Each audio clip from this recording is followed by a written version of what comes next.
wait for answers, and when they finally come, they don't feel real. For 27 years, the world asked one question: who killed Tupac Shakur? And now, a man who's been talking and been running his mouth for decades is finally in handcuffs. But there's the part nobody is gonna say out loud.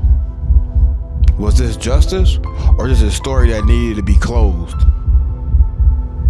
This is the truth about Keefe D, in a case that might not be what it seems to be. It's your boy Kashmir Mattick, and today we're not gonna surface level break. We gonna sit here and break it down from the surface level. We going deep, because this ain't just about a murder case anymore. This is about a legacy, power, silence, and a system that almost waited 3 decades to move.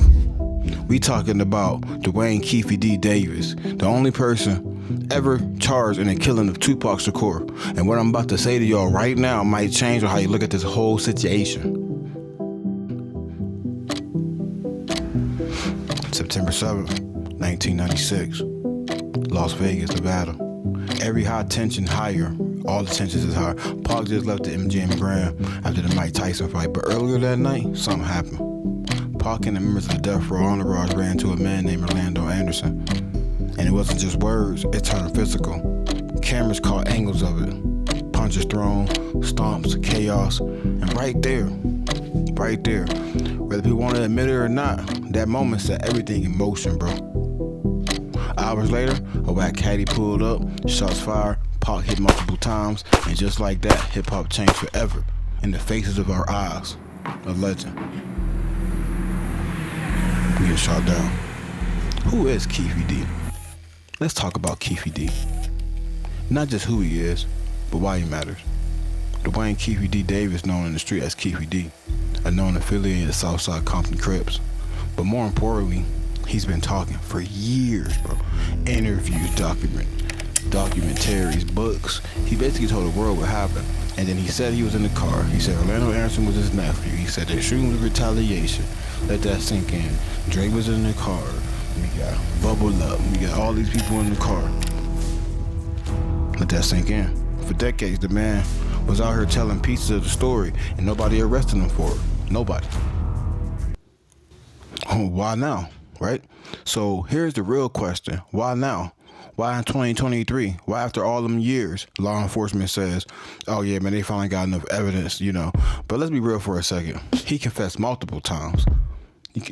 Murder rap, Greg K, I ain't gonna try to call him out on them, but they gave him a proffer agreement. He broke the proffer agreement, right? So law enforcement said, oh, F this, so what changed, right? Some people say it's because of his own book. That book that came out on Amazon. Others say it's pressure, public pressure, media pressure. We had Vlad TV, we had Art of Dialogue, much love the Art of Dialogue. But we had all these people. I love the Vlad TV too. I ain't gonna hate, even though he might be going at everybody else sideways. I don't got no hate for him. So, real powerhouse media companies. And some believe that they just believe like they needed something to close the case, because when a case like Tupac come up, man, it stays open too long for some reason. It becomes bigger than the truth. It becomes a stain, and when it stains, they don't get ignored. The stains don't get ignored forever because you can't wipe them clean, right? Okay, look, here's my problem with the case. Here's where things get complicated for me, because charging Keefe D doesn't answer everything. It only asks more questions, right? Where are the other people in the car? Why is he the only one charged? What about the bigger picture? Because if you really study the case, you realize Tupac wasn't a rapper. He was political. He was outspoken. He was dangerous to certain areas. And when somebody like that dies, you gotta ask yourself, was it really retaliation or was it something deeper? Now, picture this. You got Keefe D, you got Bubble Up, Terrence Brown, you got Big Dre, you got Orlando right in the car. But wasn't Orlando at the bar with Corey Evers? Then Orlando get treated after he got kicked in the arm.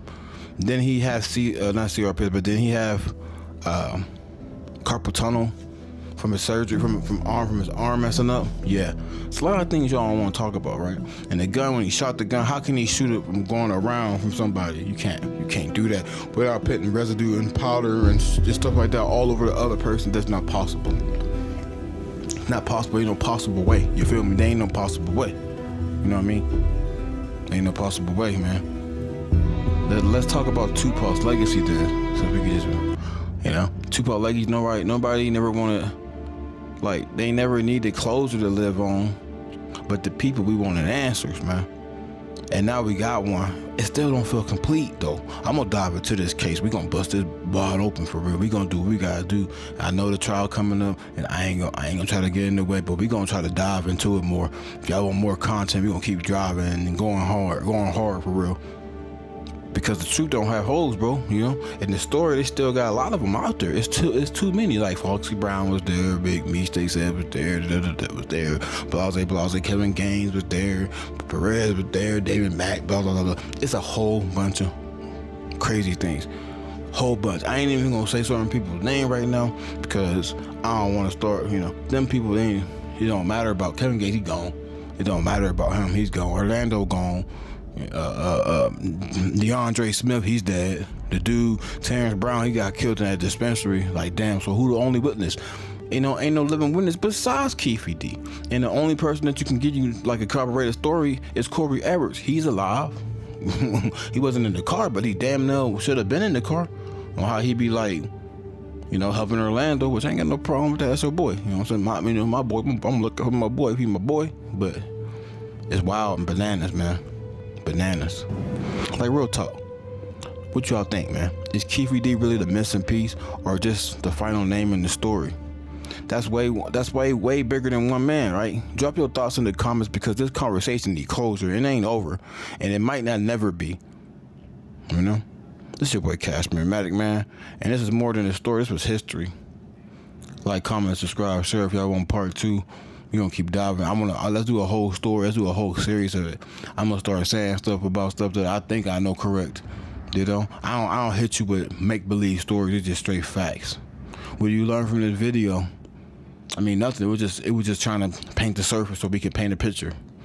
It's like a crayon, or it's like a painter who out here just painting. You know what I'm saying? Before we paint a whole picture, we gotta get the tools lined up. So we gonna get the tools lined up. We gonna put the players in the game, and then we gonna try to solve this bitch the way we know how to solve this bitch. Because I ain't no detective, but I know damn sure 20-something plus years of me diving into. I'm pretty sure I got way more information than Las Vegas got. I'm pretty sure I do. To the next time, bro. We gone.